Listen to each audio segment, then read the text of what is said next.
You're listening to The Adventuring Party, talking about gaming the Irish way.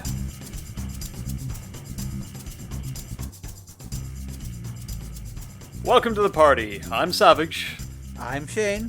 And I'm Colin. Now, we three have gathered.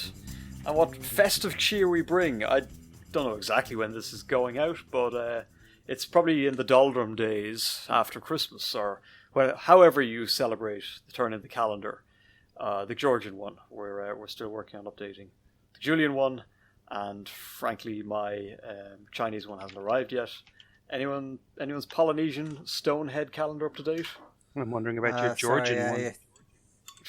That's hey. I assume you mean Gregorian, but you know. We'll go with what we've got. Is this why you're always late for stuff? I'm never late. I'm always turning up at the moment of greatest impact. It is always a celebration when I arrive. In fact, that's what we're here to talk about this week, folks. And we're going to gloss over Scarr's calendar-related conundrums.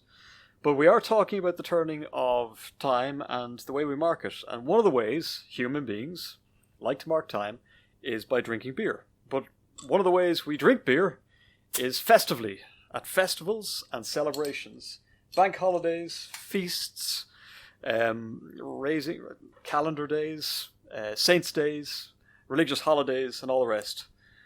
So we're going to talk about how you might use festivities and festivals and fetes and fairs and things like that in your game. That was the sound of me cracking open a Brehon Brewhouse Stony Grey India Pale Ale, and they're from, I'm going to say, they're from Monaghan. Yes, I think I'm right in that. Yes, all the way from their brewhouse in Dunalty in County Monaghan. Lovely place. I visited Probably there. the kind of place you need to have drunk a couple of those before you one can or pronounce two. it properly. One or two. This one's resiny and floral, and I'm looking forward to it. So, with that out of the way, those completely irrelevant comments out of the way, we want to talk about how we might use festivals in our games. Scarr, things we should be aware of before we decide to drop a carnival into our campaign. Well, the topic to me is a very interesting one, because, as we probably should have gone over in our medieval episode a couple of months back, in your typical medieval setting, festivals and such are a very big part of life. And they often defined the year far better than, week to week did. Like, as we pointed out when we were discussing this initially, there wasn't really a weekend. There was just Sundays for most of European history. So, the upcoming festivals was very much how people got from point to point throughout the calendar. The issue with that is that while something might be very vitally important to the greater lives of your average medieval peasant, this doesn't necessarily incline it to being relevant to a bunch of wandering mercenaries with magic swords and big spells who are looking for some goblins to mug. And this can be a little bit of a problem. This is, I think, why festivals don't show up as much in your Fantasyland generic setting, see previous episode, as they would in an actual medieval historical time. Is because, well, okay, the party march into town and they see all these banners up and people with wear gaudy masks and stuff, and they march up to the middle of town and start demanding for people to take all these silly posters off the job board because they want to know what dragons there are to kill around here. It's a concern that you need to keep in mind, because it's about relating the structure of the festival calendar, as it were, the festival season, versus the schedule of your busy mercenary players. And of course, not all campaigns are like that. If you are running some very low level wolf rup where, you are the peasants, you are in the town. You could almost run an entire campaign about, being the festival organizer at your tiny little village. But for a lot of games, you have to sort of adjust how you pitch a festival to suit your players a little bit. Otherwise, they might see the whole thing as inconvenience rather than as the highlight of the year, as it were. Okay. I'm going to take some issue with a few of the points you've made there. And first of all, I don't think you should in any way limit your use of festivals to the medieval style games. I think one of the classic use of festivals, a lot of our real world festival moments on the calendar are based around the turning of seasons and things like that. And in particular, we have the solstices and equinoxes, and those are things that get used to great effect in horror games, for example. If you're playing a game of Call of Cthulhu and the GM happens to say, "Oh yeah, that's just before the winter solstice," that's your clock. You now have a deadline because if anything is going down, there's a solstice coming up, or the planets are in alignment, or whatever. There's a festival playing a key role in your game when you're playing that Cthulhu-esque horror game. But if we want to push back onto the kind of fantasy stuff, I think there are a wonderful way of world building, of layering depth and interest into your world, making it feel much more real.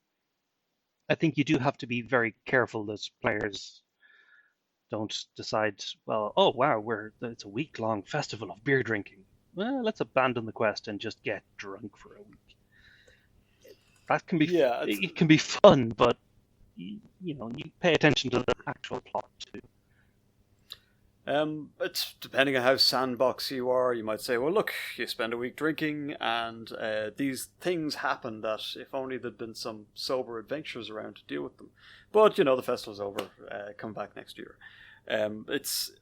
Getting buy-in from players for anything is always going to be something that's the forefront of any GM's mind. But assuming that you're signposting in such a way as your players realize, oh, this festival or this event is important, and it's not just important because it's happening, it's important because opportunities exist here. There is something going on, there's something that imperils the smooth running, or this festival can be a gathering of important people that might not otherwise get together.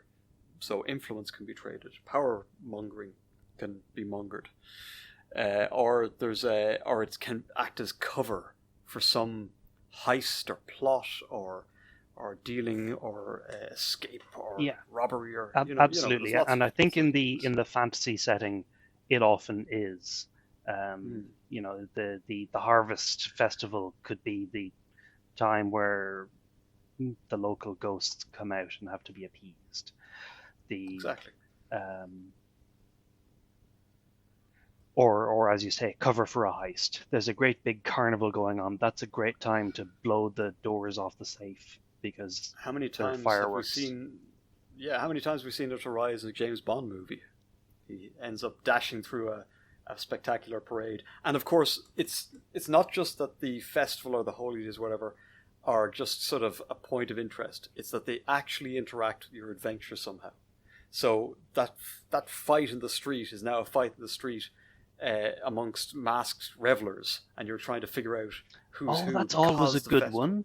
There's another one that shows up in movies all the time. It's when your spy is running from his pursuers and hides amongst the St. Patrick's Day parade. Who does that one? There's a great scene in The Fugitive. Harrison Ford vanishes into the St. Patrick's Day parade. He just marches along with a bunch of other dudes. Yeah, so cover for NPCs, cover for players, spot checks must be made, insight checks, whatever you're going. Like, there's loads of ways to use street carnivals or festivals or holy processions, anything like that. And of course, the tone is different for all of these things. So you're able to tell different kinds of stories depending on whether it's a festival of beer drinking and merrymaking, a solemn religious festival to mark, to commemorate a battle or the raising of a temple, whether it's a joyous kind of festival for peasants when they exchange gifts of courtship, and everyone lets their paramours know that they're thinking of them, and of course you can have some fun with your players and their characters as unlikely liaisons pop up, and maybe explore some love triangles or unrequited love. Great way to bring themes into a game that it might not be very easy to get in there otherwise, because festivals literally shoehorn everybody into a special set of circumstances, sometimes a special social set or way of looking at things that might even upend the natural order. We have Roman and Greek festivals that would have masters serving their servants for a couple of days, things like that. I remember it could have been one of the Gore novels that I tiptoed through once upon a time, where a festival allowed women folk to go out and hunt for their prospective husbands one day of every 4 years. And I do mean literally hunt. Yeah. And if you could catch him, you could keep him. having endured one of the Gore novels out of some sort of misguided sense of adventure, literary interest, I have this habit of reading things I know are going to be terrible, so I can criticize them firsthand. But that does sound in keeping with those novels. Yeah, and that's a whole separate topic. But there's a great example of how you can introduce some real kind of twists and turns using the framework of a festival. People wouldn't normally do these things, but yeah, it's Gourd Fest. Yeah. I think the thing is, though, that you need to figure out how to present the festival to your players in order to gauge the reaction. Like, well, it has to figure out whether it's a benefit or an opportunity, or if it's a hindrance or a threat. And both those are legitimate, but they work differently for different parties. Now, like, when I complain about, or not complain, but like warn, solemnly prophesize, oh, lo, your party of 5 shall look at all of this world building and spit upon it and go off to the dungeon. When I say that, I'm just trying to be cognizant of presentation. You can't just present the festival just as it is if your party's going to be pernickety about it. You need to figure out how are they going to process it. What am I going to get out of this? Like if it's literally you feel like having a festival as a backdrop to something, that's very different from you need to talk to Myrtle the cleric, but he's busy with Saint Swithin's Day celebration, so you need to grit your teeth and wait through the 3.5 days of celebration before you can actually talk to him. And he needs someone to get the holy turnip. You don't want if you want your festival to be this cool thing that adds to your world, you don't want to have it turn out to be this real big inconvenience. You need to present it to them as this is the only opportunity you're going to talk to Cleric Swithins, because otherwise he's usually locked in his monastery, but he has to come out for St. Swithin's. I'm using a very bad name of a festival, but you get what I mean. It's just like yeah. You have to frame it. I see what you mean. If you're trying to use the festival itself for a very specific goal for your, as a plot driver and or hindrance, like I guess for from the GM's perspective, plot obstacles are sort of drivers in their own way. But I'm much more interested in using festivals for the world building part, for creating interest. And I think there are a couple of things that they're going to be really, really good for. So the first is general world building, adding depth. Because seriously, earlier today, while looking into this, I found a calendar of the saints' days within the Catholic Church. Every day of the year is a saint's day. Many of them Actually, are doing multiple duty. The day of recording, it is the Saint Gregory of Nyssa's day, who I know very little about, except both his parents and one of his brothers were also saints, so it was like a family business. Wow. Yeah. But that's some dude from 4th century Turkey. I had never heard of him before today, but it's his day. And when you've got stuff like that in the real world, you can kind of convert it over. If you look at this, is just coming from one religion within the real world, has that many saints' days. What happens in somewhere like Faerun, where there are nearly as many gods as Catholicism has saints?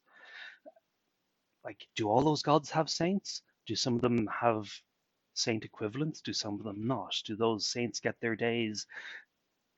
Do the followers of Vecna have, a day for each finger? Or Past the head day. I'd imagine they do, but they're secret because that's Yeah. his thing. But it means your players can rock up into a town because they're in. If we're going with the classic wandering bunch of murder hobos who travel from place to place, it can make something be happening in town and make it feel less generic. It means they don't have to try and go, oh, that was at the 3rd or 4th town where we went in and there was there was a miller and a blacksmith and a few houses and that's about it. They can remember, oh yeah, no, we were there for St. Gregory's Day. Your man from the whole family were the saints. They can remember specific things. It ties them to, it helps tie events to more memorable timeline spots. So you can do it that way. The festival itself doesn't have to have direct plot influence. It's a background thing, but it's a background thing that gives that particular town, that particular stop on the map, a bit more character. Well, we lived this, didn't we? And I know it wasn't anyone's favourite arc while we were playing D&D, but I only have to mention gourd wine, and it evokes strong memories. Yeah. So this is a game that Savage ran, D&D, and I was one of the players, and we were traveling from point A to point B, and we stopped in a little town in the middle of nowhere, and they were in the middle of their harvest festival, which involved drying out gourds, and it turned out to be the Headless Horseman Halloween special kind of event. It was great. Kind of was. Yeah. But the thing is, the particular problem that we had to solve for that village could have been anything, but but by tying it into a festival, me and everybody else around that table will now always remember that was Gourd Festival, and that it was hollowed out pumpkins and gourd wine, and the Headless Horseman needed a new pumpkin head and all that sort of nonsense, and it was stupid and it was fun and it was very, very memorable. Yeah, and it brings something. It brings something to the table that I think is worth pointing out, especially with fantasy games. We often have festivals in the real world, including here in Ireland, where we have a wonderful festival called Puck Fair, where some animal will be the focus of the festival, or like the bull run in, is it Italy or Spain? Pamplona in Spain. It's a famous one. Famous bull run. And Puck Fair, we take a goat, we put it on top of a tower for 3 days, and we all get drunk. Don't ask. It's as fun as it sounds. But in Fantasyland, in generic Fantasyland even, or in D&D, we've got all these magical animals. So if you have to send a couple of rowdy boys up the hill to catch King Puck for Puck Fair in the real world, imagine who you have to send to get hold of a bullet. Bullet. Or, pick something, a basilisk. Yeah. For that fair, and you have to have one, otherwise the fair can't go ahead, and that's instantly an adventure. And the reward is going to be you're going to have all your drinks paid for at the end. Yeah, and as was the case in the scenario you ran for us, this isn't a case of just pure tradition. That if you don't have the blindfolded basilisk at the top of your wooden tower, the harvest doesn't work. In a fantasy world with high magic, it could actually be the case. It's like, well, Yeah, you can make it real. if you don't sacrifice your basilisk, then the god of the harvest, who's a real, actual thing that directly impacts how our daily lives work, is just going to wipe out our crops, and everybody's going to starve. Or he'll just have a grump, and all your tomatoes will be green that year. So it doesn't have to be quite life or death, but it's certainly important to the people who live there. Yeah, and that can make it important to your players as well. Yeah, I think we can link it back to our previous talk about NPCs a few months ago. Is that like you make helping your NPCs benefit the players, thus also make helping the town fair go well should also be, well, the players should see the upside of it. The players should see, well, this is connecting us to the world. This is, getting us in. Yeah. It might be a monetary reward. It might be reputation or glory or something. It was Zauseed was pointing out something like that earlier. It's a great way of raising your players' social capital, their renown. Yes.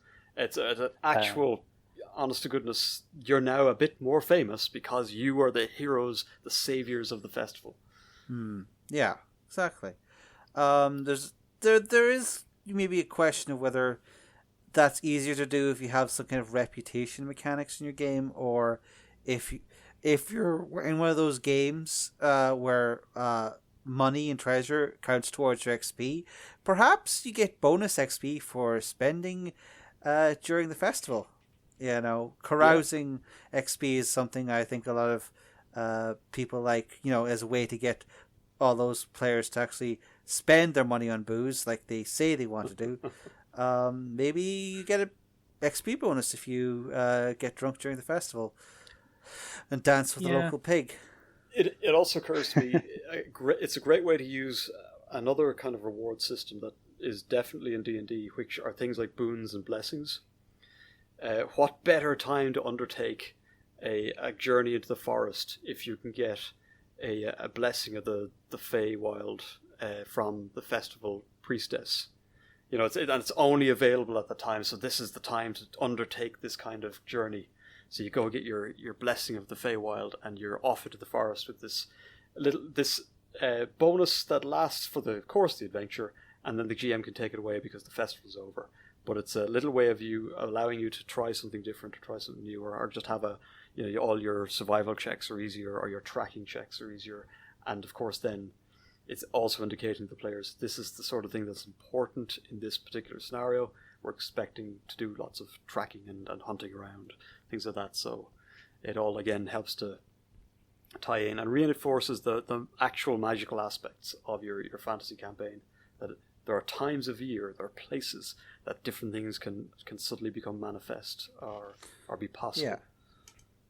I think it really fits in with if your game's a little bit more not fairy tale, but like sort of fairy tale. It's more in the folklore frame of mind. A lot of players might scoff at that, but I think it's an interesting contrast to more urbane settings where we have it all figured out. We have all of the magic sorted out. All the wizards know in the colleges, what times of the year and what pinches of sawdust cause which magical effects. But maybe if you wanted to say you're running an Eberron campaign and you wanted to, knock the players out of their very urbane, very we're from Shard, we're big urbanites. Maybe send them out into the great forest where all the science and stuff doesn't matter because this place is aligned with the Fey plains, and in this place you do the festival, and that is how magic works in this land, or something. It's just like it helps add this more folklorish bent to your campaign if you mix things up. We've talked about some very specific examples, and it does kind of does kind of sound a bit Maypole and kind of hey-nonny-nonny, but it's important. I mean, our own contemporary world has plenty of festing and celebrations of particular days and commemorations as well. You mentioned Eberron because, of course, the last war in Eberron is a day that almost every nation that took part must engage in some sort of commemoration. So you can have these quite somber occasions, military parades, laying of wreaths for the dead. Yeah, and they're going to be very new as well because the last war is only a few years old. So maybe the great rituals of the festival haven't been put down in stone yet, and people are still arguing over. Well, maybe we should have this race represented, or maybe we should have an ambassador from this. And I think we should not allow people from Sire in because the Sirens are the ones who did this to our boys. Yeah, and, I was just going to say you can introduce tensions that way too. So, yeah. Sure. Officially, the peace treaty's been signed, but is actual reconciliation happening amongst the people and that kind of thing? Yeah, a festival doesn't have to be all fun and games. Like there is going to still be tension. Like just blood. People are going to get drunk and kick up their old blood feuds. People are going to have economic woes because they have to stop everything and prep for the festival. There's going to be clerical errors. People are going to be double booked. As we say, we have 57 gods in this town. Well, one god says that this day is the holy day, and the other god says, well, you better be done by midnight because this is our holy night. And oh boy, you could easily make it serious or humorous depending on how you want to go. Yeah, absolutely. Yeah, I want to touch on a few things where a GM in particular can use festivals and holiday days in a sort of more indirect way, because everything I think we've talked about so far has been, here is how you inject it into your plot, here's how you make it part of what the players are doing. And I've three things I want to hit where they're kind of using them off kilter. So a festival is going on, but it's not actually core to what's happening. And I think the first one is it gives your players an opportunity to make personal connections that will give them incentive to then help these people. So if you arrive in town and there's a bit of a festival going on and you spend half a session or even a whole session where they're doing nothing but chatting to people down the pub or getting involved in building a float to march down the parade or whatever the activities are, it means that when they march on from that town and discover the band of goblins that are heading the other way looking for a town to raid, that they have this incentive. They'll have met, Charlie in the bar who insisted that, we've a visiting dwarf. We'll break out that cask of dwarven ale that we've been holding in the back for a special occasion. Come on, sure, it's Saint Jiminy's Day anyway. Let's crack it open. And you've got that touch of that connection. Gives your players more incentive, more empathy with the people who are about to suffer if they don't act. I think that's one way that it can definitely be used. One that, and again, this was in chat with Zioseed earlier, that he brought up is a concept I really liked, which is using festivals or even just sort of regular rituals to make strange places seem stranger, make them feel like the other. So I think the example he gave was that you walk into a town and every other house has a platform on the roof, and a certain day rolls around and everybody's up on their platform, and that gives your players incentive to go, well, what the hell's going on? And they can talk to people and find out that those platforms, they're the sun worshippers. They go up on the roof and worship the sun and need to make sure there's nothing between them and the sun. That's what those platforms are for. And they can kind of go, that's a bit weird. We don't do that at home. That's unusual. And it just makes that place feel more strange, more foreign, more alien. And the contrast with what they know emphasizes that they're somewhere different. Absolutely. Then the last one I wanted to hit on was something I would lift from the movies, from in particular action and horror movies is that a GM sort of, one of the techniques that is available to them is controlling tempo. And if you have a really high intensity game where every session there's this brutal fighting where people are on the verge of death, if you throw in the occasional one where it's like, all right, you're in this inn, you've arrived here late at night, the inn is banging, the tunes are thumping out, and everybody's absolutely locked. There was a celebration for harvest earlier in the day. The town is just buzzing. You can just have fun. You get to break the tempo. You get to change things up, give the players and their characters an opportunity to relax, and use it as the kind of tempo break you get in an action movie or that you get in a good horror movie. Because in those types of films, if you have a 2-hour movie that is nothing but fight scenes, it might be kind of fun, but it won't be a great movie. You need the breaks between the fight scenes. You need to build towards them. In a horror movie, you need crescendos. You need rises and falls in the tension. You need to be able to break them. And that's one of those things that you can use your random festivals, your random celebrations that are sort of going on in the background, but if the players want, instead of having the 4th session in a row where it's this super tactical, we've got to get this fight right or we all die, everybody just kind of chills back, doesn't roll any dice at all, and the bard gets to chat up the cute girl at the bar because, he's a bard and that's what they're supposed to do. Yeah, the fighter can engage in tests of strength that involve nothing more challenging than a big hammer and a bell. It's as a way of sort of blowing off steam. And, exactly.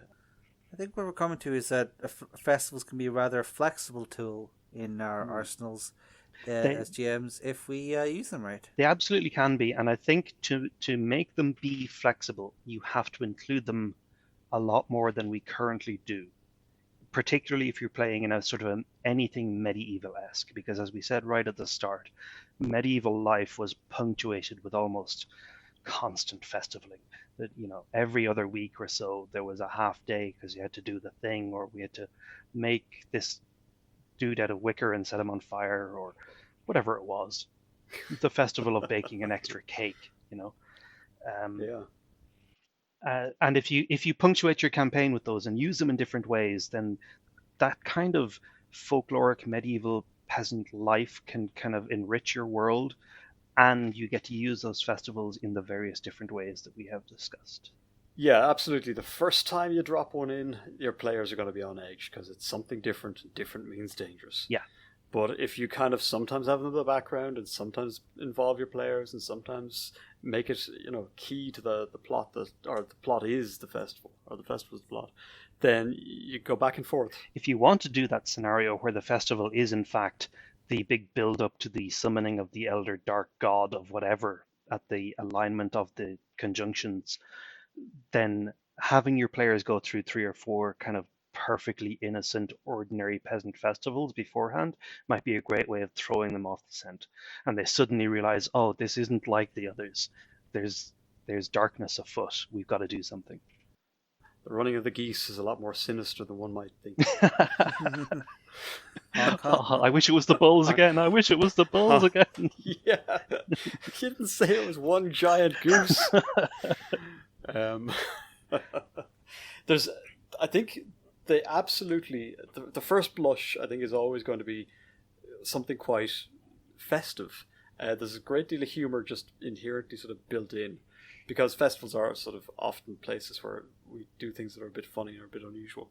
But yeah, there's lots of different ways to use them, and lots of different ways to have them tonally sort of reflecting something about the world. Religious festivals, which there are many of, but like truly religious festivals, like things like Corpus Christi. That's one we have here in the Catholic faith. Is about long, quiet processions through the streets carrying relics and things like that, and standing outside and basically being tear gassed with the censure. It's it's got nothing to do with jollity, but people still look forward to it and they still mark their calendars with it because it's about stuff that matters to them. So there's lots of different ways to have different tones. Not every festival is going to involve drunken debauchery, nor should it. But definitely a great place to blow off steam. Great place to Those set could up be products. economic festivals. Maybe people mark the trading week when the traders come and they're across the waters or things. A great example we've barely talked about, and also should be noted, a great opportunity for travel. Lots more people are going to travel if there's festivals on in sort of central locations. So you're going to meet lots more people on the road, lots of opportunities for different sorts of NPCs and different sorts of things to crop up. So, I honestly, I think you could base an entire campaign around a travelling circus and the festival circuit. There'd be lots of meat on that bone. But I think we have probably reached the end of our festiving for this evening. I think we've certainly making up words. Given some topics for thought. Any final thoughts, guys? We'll start with Mr. E. Do you have any final thoughts? Anything you want to interject before we close the curtains? I think GMs should be using festival and festival-like events more frequently if they're doing anything that is based around what is roughly medieval peasantry, which is the standard fantasy world. Because otherwise, just consider the life of the farmer in that village who isn't a PC. He's got to be doing something, right?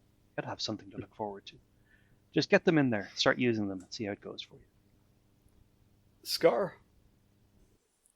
Yeah, you just gotta figure out how, pitch your festival so that it fits the player. Some groups will just be happy to drop everything and go put on masks and dance around, and other groups might say the Argonax, the bloody hand, is going to destroy the world in 2 months. Why are you people celebrating?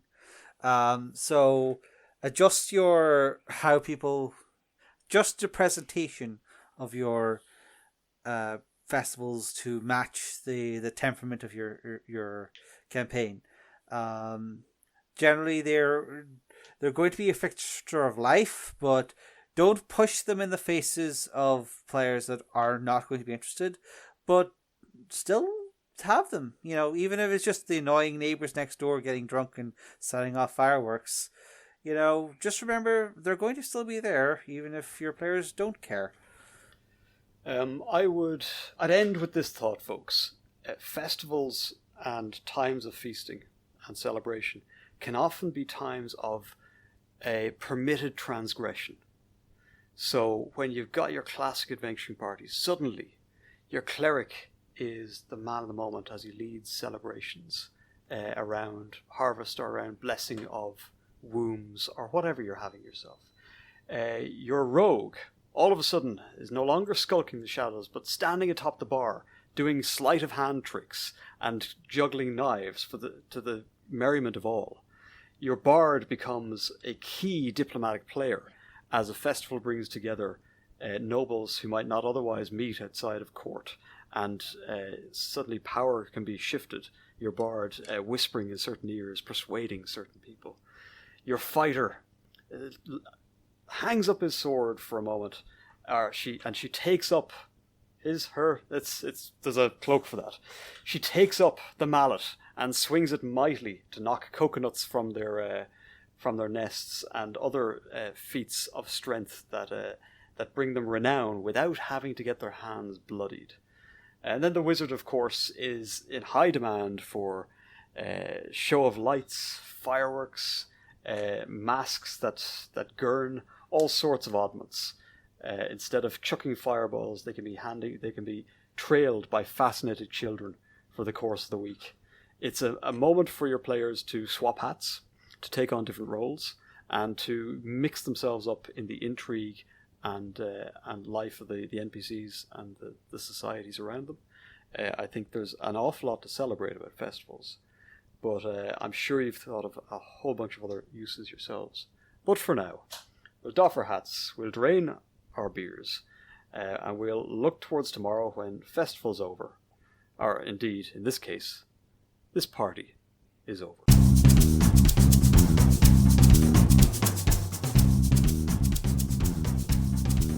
Thank you for listening to The Adventuring Party. If you'd like to leave us a voicemail, you can head on over to SpeakPipe and drop us a line.